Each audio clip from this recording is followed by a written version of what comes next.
อุมาเสตังโคปานะภะคะวันตังเอวังกัลยาโนอิติสัตโตอาหุกาโตโก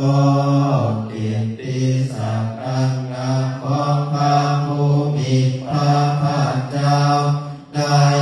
แผ่ไปแล้วอย่างนี้ว่าอิติปิโสภะคะวาขอเดชอย่างนี้พระผู้มีพระภาคเจ้าพระองค์นั้นอาลาหังเป็นผู้ไกลจากกิเลสสัมมาสัมพุทโธเป็นผู้ตรัสรู้ชอบได้โดยพระองค์เองวิ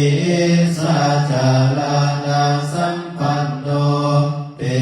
นผู้ถึงพร้อมด้วยวิสาและจารณะสุขโตเป็นผู้ไปแล้วด้วยดีโลกวิทูเป็นผู้รู้โลกอย่างแจ่มแจ้งอนุตตโรปุริสธัมมังสารถิเป็นผู้สามารถฝึกบุรุษที่สมควรฝึกได้อย่างบ่มีใครยิ่งกว่าสัทธเทวมนุษย์สานังเป็นผู้สอนของเทวดาและมนุษย์ทั้งหลายพุทโธเป็นผู้รู้ผู้ตื่นผู้เบิกบานด้วยธรรมปัตตวาติ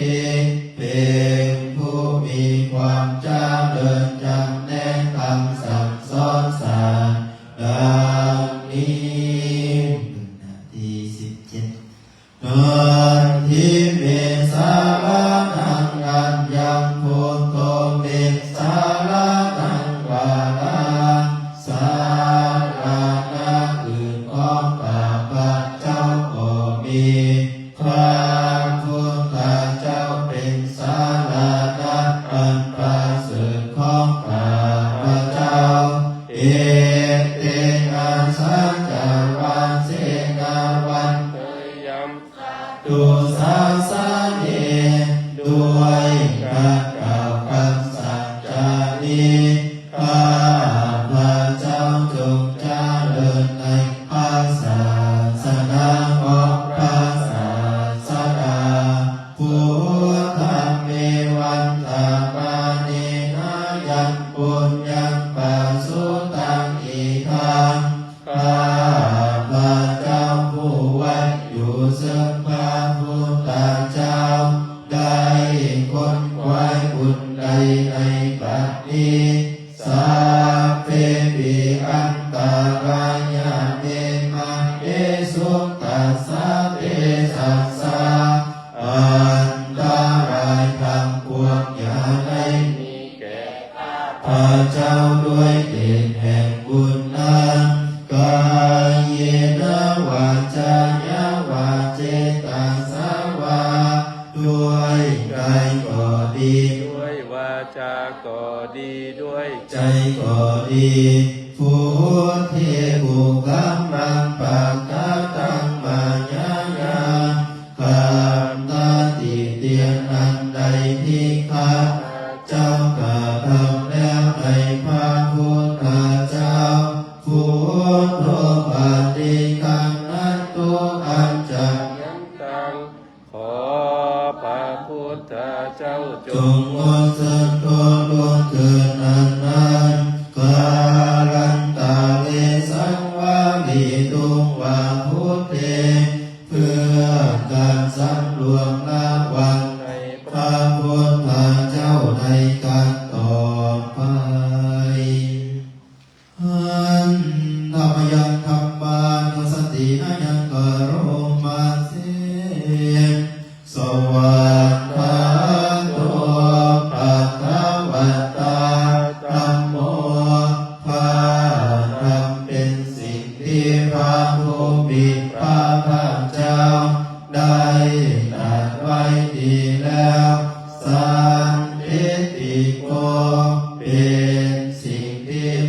ศึกษาและปฏิบัติต้องเป็นได้ด้วยตนเองปัจจาลิโกเป็นสิ่งที่ปฏิบัติได้และให้ผลได้บ่จำกัดการเอหิปัสสิโกเป็นสิ่งที่ควรกล่าวกับผู้อื่นว่าท่านจงมาเบิ่งเถิดโอปารายิโกเป็นสิ่งที่ควรน้อมเข้ามาใส่ตัวปัญจตังเวทิตาโกวิญโยหิติเป็นสิ่งที่ผู้รู้ผู้ได้ทราบบ่ตนดังนี้เป็นนาที19ทิเมสารานังรัญญังธัมโมเมสารานังวาลังสารานาอื่นของข้าพเจ้าก็มีพระธรรมเป็นสารานาอันประเสริฐของข้าพเจ้าเอเตนะสัจจวัสเสนาวันเตยัมตุสาสาเนด้วยการกล่าวคำสัจจานี้ข้าพเจ้าจงเจริญในพระศาสนาของพระศาสดาพระมังเมวันตามาเนนะยังปุญญังปัสสุตังอีกาข้าพเจ้าผู้ไว้อยู่ซึ่งพระธรรมได้คนควายบุญใดในบัดนี้สัพเพปิอันตรายามิมาเยสุตัสสะเทสัสสะอันตรายทั้งปวงอย่าได้มีแก่ข้าพเจ้าด้วยเดชแห่งบุญนั้นกายเยนะวัจจายะวาเจตัสสะวาด้วยกายก็ดีด้วยวาจาก็ดีด้วยใจก็ดีหัมเมโกคัมมังปะกะตังมายะยังตามหน้าที่เพียรอันใดที่ข้าพเจ้าธัมโมปฏิคันนันตุอาจายันตังขอจงงดซึ่งโทษล่วงเกินอันนั้นกาลันตาเรสังวารีตุงวาหัมเมเพื่อการสำรวมระวังในพระธรรมในการต่อไปท่านธรรมยังสังฆานุสตินะยังกะโรมาเสสุปฏิปันโนภะคะวะโตสาวกสังโฆสงฆ์สาวกของพระผู้มีพระภาคเจ้าผู้ใดปฏิบัติดีแล้วอุสุปฏิปันโนภะคะวะโตสาวกสังโฆสงฆ์สาวกของพระผู้มีพระภาคเจ้าผู้ใดปฏิบัติคงแล้วญาญาปฏิปันโนภะคะวะโตสาวกสังโฆสงฆ์สาวกของพระผู้มีพระภาคเจ้าผู้ใดปฏิบัติผู้ทำเป็นเครื่องออกจากทุกข์แล้วสามีจิปฏิปันโนภะคะวะโตสาวกสังโฆสงฆ์สาวกของพระผู้มีพระภาคเจ้าผู้ใดปฏิบัติสมควรแล้วญาติธรรมได้แก่บุคคลเหล่านี้คือจัตตาลิปุริสายุคานิอัตถาปุริสาภูคาลาผู้แห่งบุรุษสี่คู่นั้นเรียกตัวบุรุษได้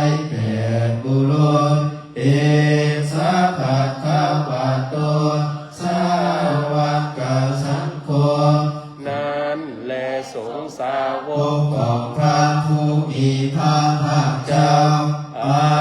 หุเนยโยเป็นผู้ควรแก่สักการะที่เขานำมาบูชาอาหุเนยโยเป็นผู้ควรแก่สักการะที่เขาจัดไว้นอนกลางอาคิเนยโยเป็นผู้ควรทำตั้งจิตอาตาอัญชลิกาวานิโยเป็นผู้ที่บุคคลทั่วไปควรทำอัญชลี อนุตตรังปุญญเกตังโลกัสสาติเป็นเนื้อนาบุญของโลกบ่มีนาบุญอื่นยิ่งกว่าดังนี้นาที22นาทีเมสาลานังอัญญังสังโฆเมสาลานังวาลาสาลานาอื่นของข้าพระเจ้าก็มีพระสงฆ์เป็นศาลานาอันประเสริฐของข้าพระเจ้าเอเตนะสัจจวาเสนาวันยังสาธุสาสานีด้วยการกล่าวคำ คำสัจจามิข้าพระเจ้าจงเจริญในพระศาสนาของพระศาสดาสังฆังเมวันตามาเนนะยังปุญญังปัสสุตังอิทาข้าพระเจ้าผู้ไว้อยู่ซึ่งพระสงฆ์ได้ค้นคว้าบุญใดในบัดนี้สัพเพติอันตรายาเมมาเยสุอัสสะเตสัสสะอันตรายทั้งปวงอย่าได้มีแก่ข้าพระเจ้าด้วยเดชแห่งบุญนั้นกายนวาจานวาเจต ตัสสาวาม ด้วยกายก็ดีด้วยวาจาก็ดีด้วยใจก็ดีสังเคปุคัมมังปะกะตังมัญญายังกามนาปีเตียนอันใดที่ข้าพระเจ้าอาโสสังโฆปฏิคันหันตุอัจจายันตาขอพระสงฆ์จงงดซึ่งตัวล่วงเกินอันนั้นการันตะเลสัมมาริตุวาสังเข เพื่อการสังรวมละวั วาง ในพระสงฆ์ในครั้งต่อไป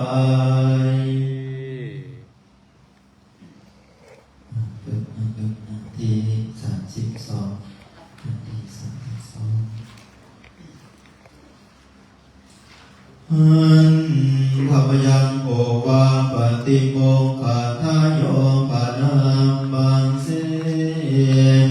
สัมภะปัสสะสะอาคาลานัง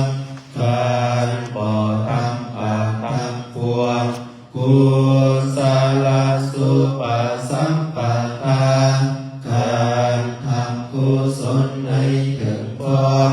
สัจจิตตปฏิโยทัปปานังการสำลักจิตของตนให้เขาสะอาดเอตังพุทธานาสัสสะนังการสร้างอย่างนี้เป็นคำสั่งสอนของพระพุทธเจ้าทั้งหลายขันติปารามังตาโพติติกาขันติคือความอดกลั้นเป็นธรรมเครื่องเป้ากิเลสอย่างยิ่งนิพพานังปารามังวาทัตติพุทธาผู้หูทั้งหลายกล่าวพระนิพพานว่าเป็นธรรมอันยิ่ง นายิบัพพะ ปาสิโตปาลูปะคติผู้กำจัดสัตว์อื่นอยู่บ่ชื่อว่าเป็นสัพพสิทธิ์เลยสัมมาโนโหติปารังวิเวทายันโต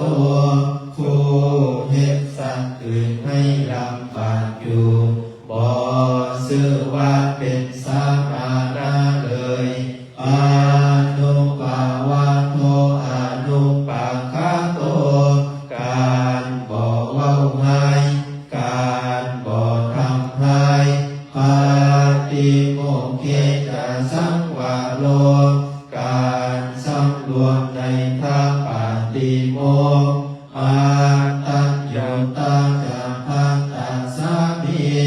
ความเป็นผู้มุปามันในการบริโภคปัต สายานาสานังการนอนการนั่งในที่อันสงัดอาทิจิตเตจะอายุโคความมันประกอบในการทำจิตให้ยิ่งเอตัมพุทธานาสาสานัง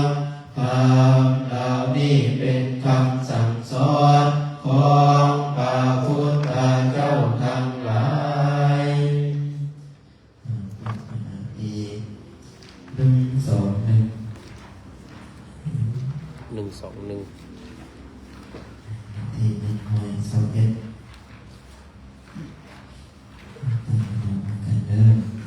นะโมตัสสะภะคะวะโตอะระหะโตสัมมาสัมพุทธัสสะนะโมตัสสะ ภะคะวะโต อะระหะโตสัมมาสัมพุทธัสสะนะโมตัสสะภะคะวะโตอะระหะโตสัมมาสัมพุทธัสสะนะโมข้าเจ้าไหวพระอาทิตย์เทวาขอเสริญพระอาทิตย์เสด็จลงมารักษาผู้ข้าให้มีอาศีไว้พระพุทธคุณนางไว้พระสังฆมุนีไว้พระตาทั้งสี่ดินน้ำลมไฟไว้พระแก้วสามดวงเป็นพวงสดใสรักษาภายในที่ใจผู้ข้ากุศลกรรมากุศลกรรมานะโมข้าเจ้าไหวข้าจันเทวาขอเสริญพระจันทร์เสด็จลงมารักษาผู้ข้าให้มีราศีไว้พระพุทธคุณนางไว้พระสังฆมุนีไว้พระตาทั้งสี่ดินน้ำลมไฟไว้พระแก้วสามดวงเป็นพวงสดใสรักษา ภายในที่ใจผู้ข้ากุ กุ ศ ศ ล ลธรรมากุศลธรรมานะโมข้าเจ้าไหวพระข้าขอเสริญพระอังคารเสด็จลงมารักษาผู้ข้าให้มีราศีไว้พระพุทธคุณนางไว้พระสังฆมุนีไว้พระตาทั้งสี่ดินน้ำลมไฟไว้พระแก้วสามดวงเป็นพวงสดใสรักษาภายในที่ใจผู้ข้ากุศลกรรมากุศลกรรมานะโมข้าเจ้าไหวพระพุทธเทวาขอเสริญพระพุทธเสด็จลงมารักษาผู้ข้า ให้มีราศีไว้พระพุทธคุณนางไว้พ พ ระ ระสังฆมุนีไว้พระตาทั้งสี่ดินน้ำลมไฟไว้พระแก้วสามดวงเป็นพวงสดใสรักษาภายในที่ใจผู้ข้ากุศลธรรมากุศลธรรมานะโมข้าเจ้าไหวพระมหาเทวาขอเสริญพระมหาเสด็จลงมารักษาผู้ข้าให้มีราศีไว้พระพุทธคุณนางไว้พระสังฆมุนีไว้พระตาทั้งสี่ดินน้ำลมไฟไว้พระแก้วสามดวงเป็นพวงสดใสรักษาภายในข้ากุศลธรรมากุศลธรรมานะโมข้าเจ้าไหวพระสุขเทวาขอเสริญพระสุขเสด็จลงมารักษาผู้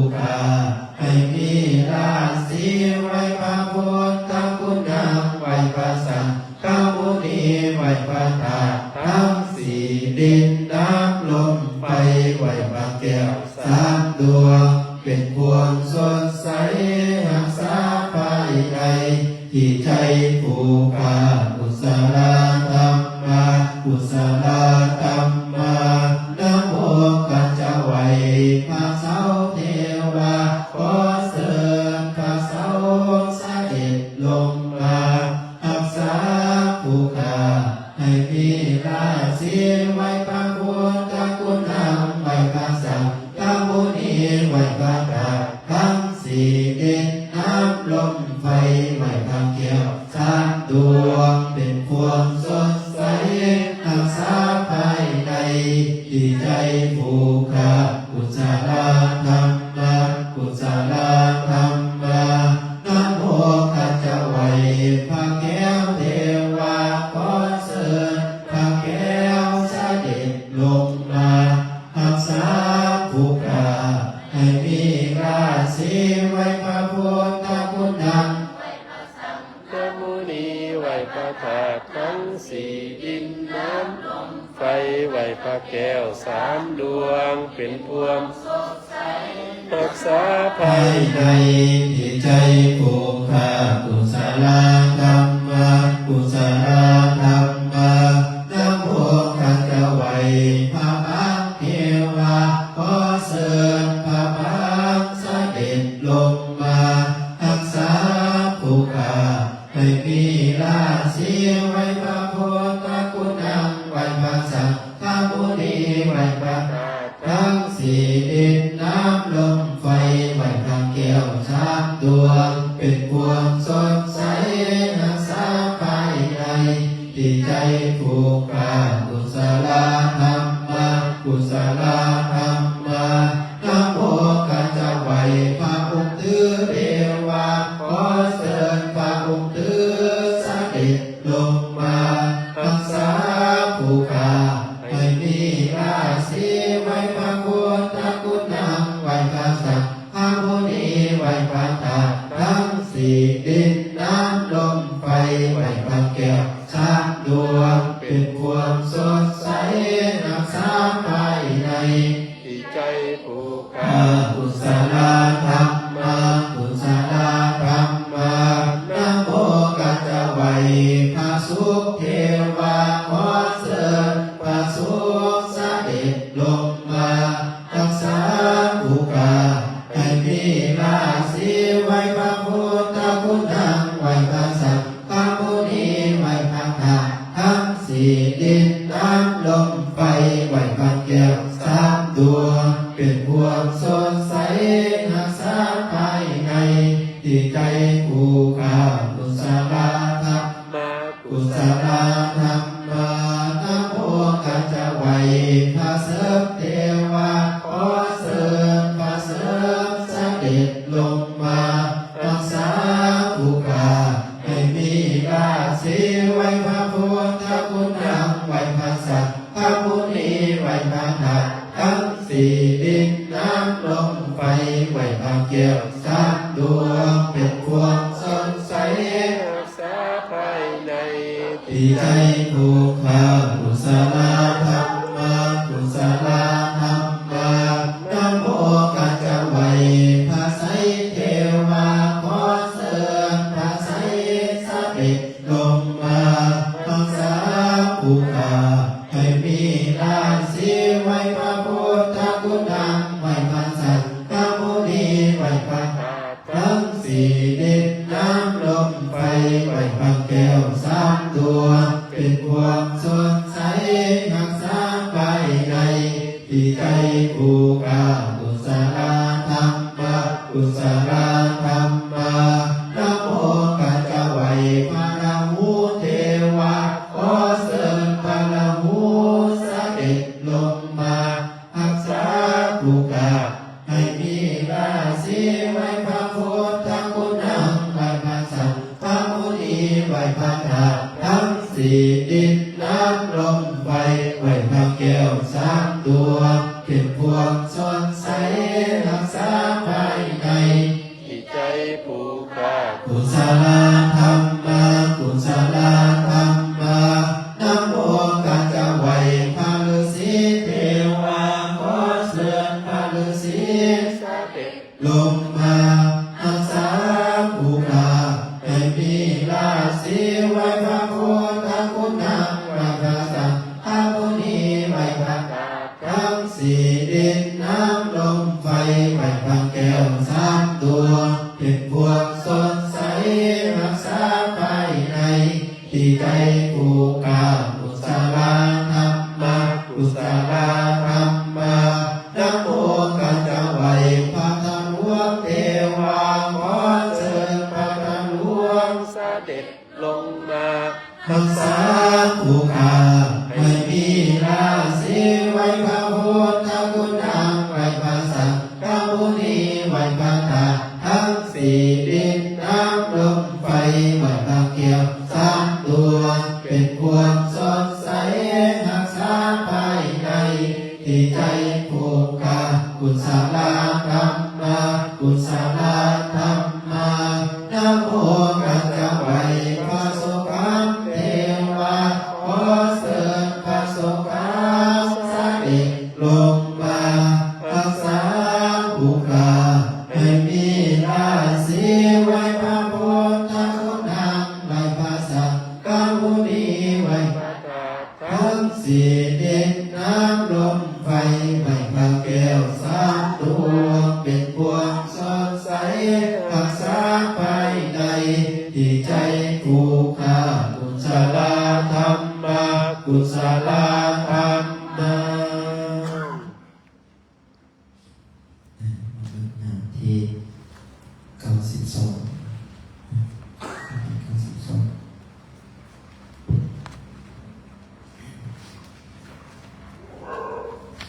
อิมังสมิงองคุณจักรวาลทั้งแปดทิศประสิทธิจงมาเป็นกำแพงแก้วทั้งเจ็ดสามมาป้องกันอ้อมล้อมอ้อมกอบตัวอนันตาวัสเสมานาเกเตสมันตาสัตโยสัตสหัสสามิพุทธาสารปริเกเตราคันตุ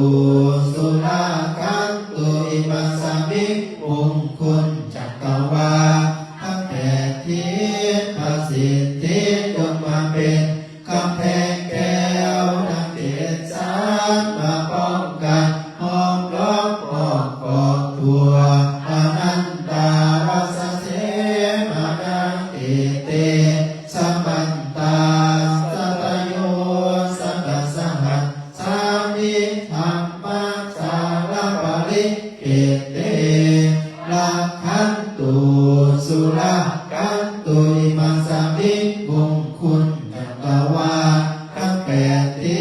ศประสิทธิจงมาเป็นกำแพงแก้วทั้งเจ็ดสามมาป้องกันอ้อมล้อมอ้อมกอดตัวอนันตาวัสเสมานาเกเตสัมมันตาสัตโยสัตสหัสสามิข้าพุทธาสารปริเกเตราคันตุสุราคันตุอิมัสสมิงมงคุณจักรวาลทั้งแปดทิศประสิทธิจงมาเป็น กำแพงแก้ว ตั้งเจ็ดสามมาป้องกันห้อมล้อมอ้อมกอดตัวอนันตาวัสเสมานาเกเตสัมมันตาสัตโยสัตสหัสสามิสังฆาสารปริเกเตราคันตุสุราคันตุที่89อานาปา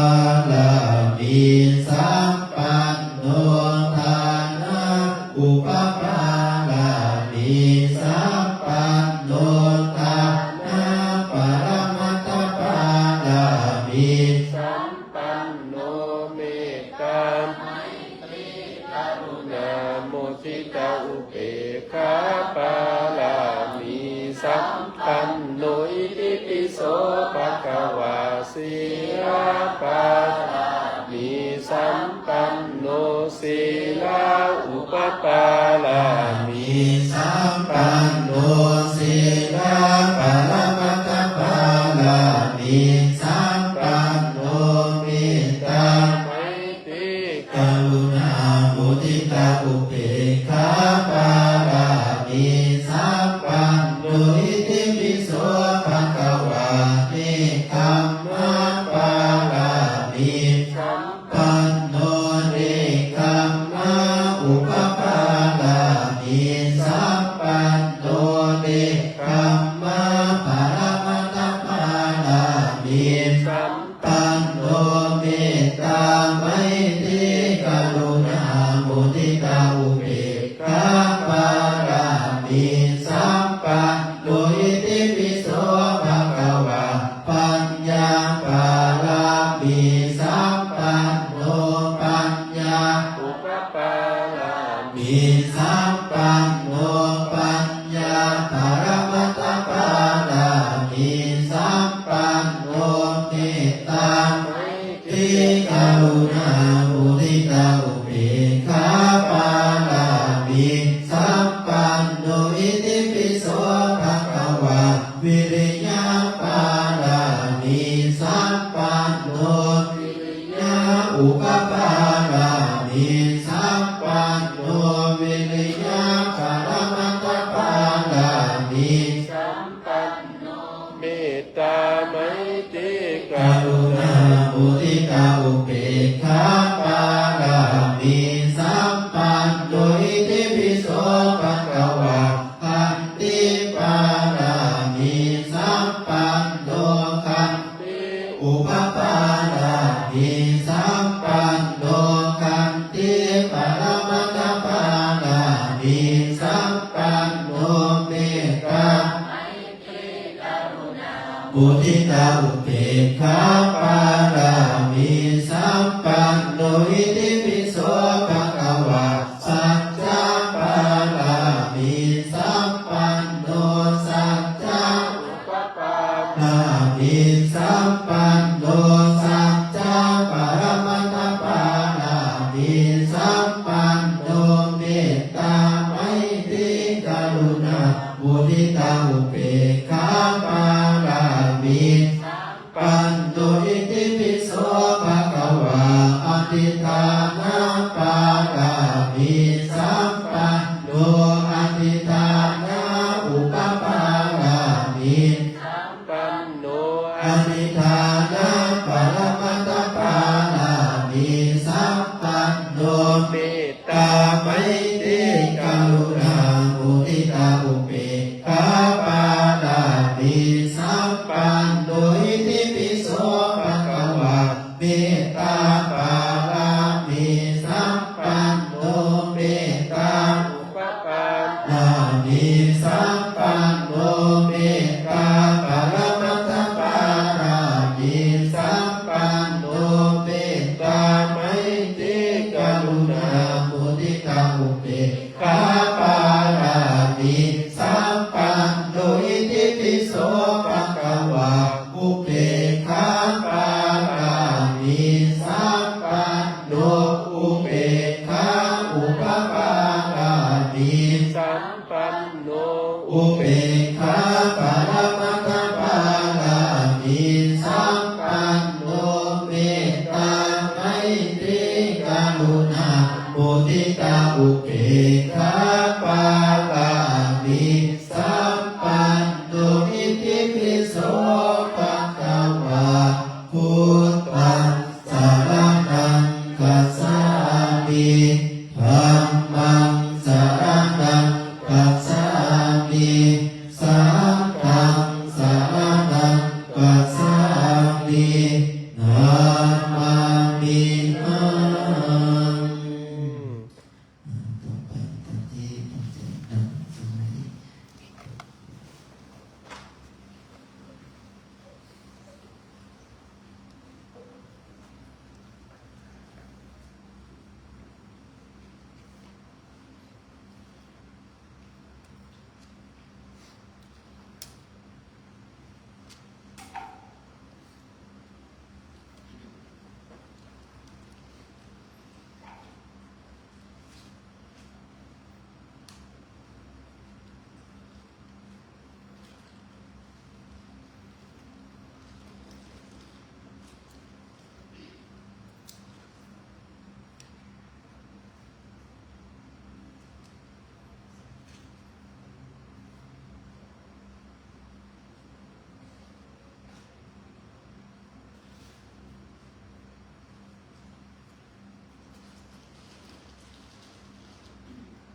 73นาที73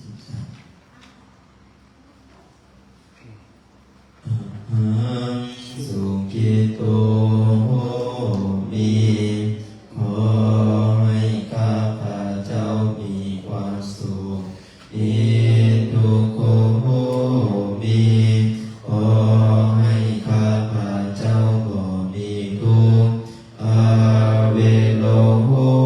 มีขอให้ข้าพเจ้าบ่มีเวรอาพยาปัสโสมีขอให้บ่มีผู้มาเบียดเบียนซึ่งกันและกันเลยอาดิโคโหมีขอให้ข้าพเจ้าบ่มีความทุกข์กายทุกข์ใจเลยสุขีอัตตานัง ปาลิหารันตุ ขอให้มีความสุขกายสุขใจ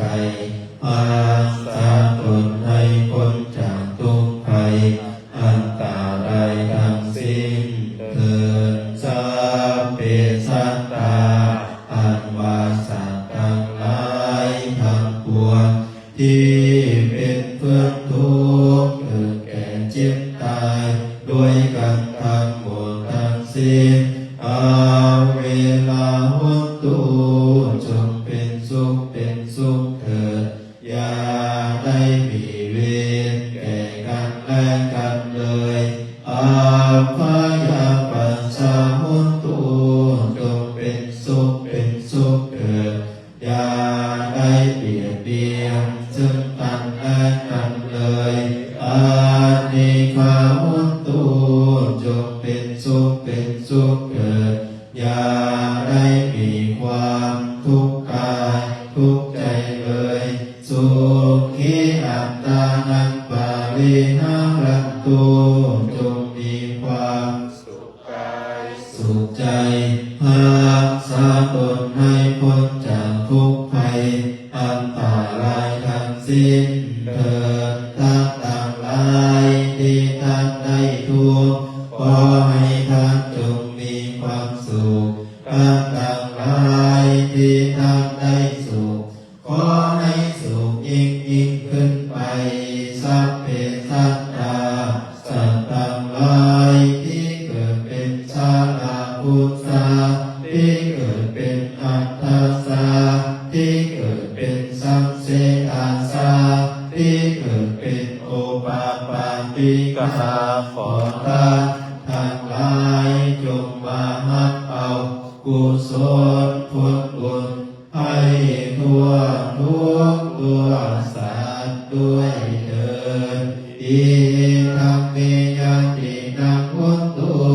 สุขิตาหุนตุยะตาโยขอบุญนี้จงถึงญาติพี่น้องทั้งหลายของข้าพเจ้าขอให้ญา ญาติพี่น้องทั้งหลายของข้าพเจ้าจงเป็นสุขเป็นสุขเถิดนาที87อุกาสวันตาวิภันเตเจติยัสสะปัสสะปะทาตาเนสุปริติตัสสะเรนิกตาตุมหาโพธิพุทธรูปัสสะกะลังสัสสะวัจจะสามนัสสะเจวะวัฏฏาเมเตตถาคเตสยาเนอาสาเนทาเนกัปปะเนกามิสัพพะทังอุกาสวันทามิพันเตสังฆังอมราคังขมาทันเนพันเตมยังกตังปุญญังสามินาอนุโมทิตาภัสสามินากตังปุญญังไมหังกตังภัสสาธุสาธุสาธุอนุโมทามิ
ขอโมทนาเด้อสวดมนต์กุศลทั้งหลายขอให้สวดมนต์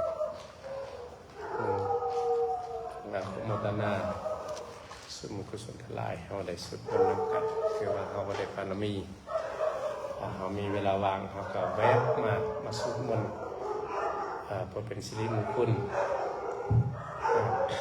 เราได้บุญบารมีขอบคุณที่มีแห่งคือว่าตอนเช้าเขากันใส่บาตรยังมีหลายเวียกเนาะ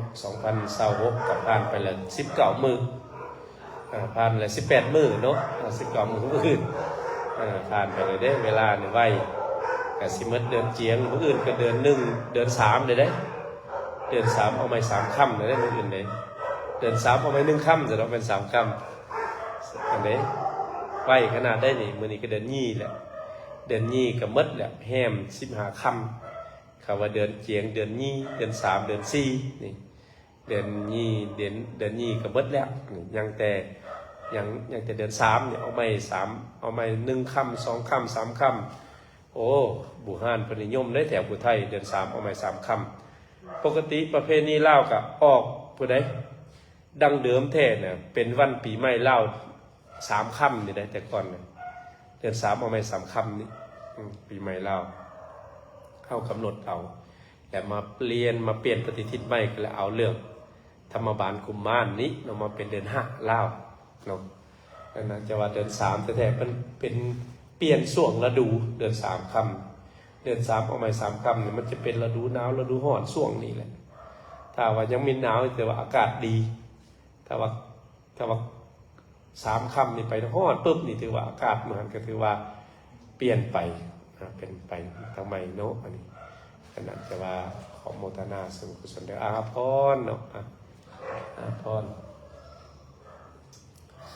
สัพพโลกาวินิโมโตสัพพสันตาภวาสิโตสัพพเวมกันโตนิโพโตจตุวังภวาสัพพิติโยมิวันสันตุสัพพโลกโคสันตุมาเตภวันตารายโยสุขีติคามวะอภิวาทานาสิลิสานิจังวุธาปัญจามิตโนธรรมาวาทันติอายุวันโนสุขังลังอยากนำเดออัตถสิมิมิยติมิตาสักกัจจมิเปทานังทักขินังตัสสะปุเพมุสาลังนายิปัญญังโนสโกลายาวัญญัมเอวันนานาตังเปตานังมาตายาเอวัมยะจโยอายัญจะโกตากินากินังสังฆมิติตาติกาลตังอิตายะสัตตานาสุอุปกัปปติธัมโมจะอายังนิทัสสิโตเปตานังปุสัจจกตามอัญจติภูนัมมานุปาทิยังตุเมหิปุญญังตัณนาปะกันติสาธุ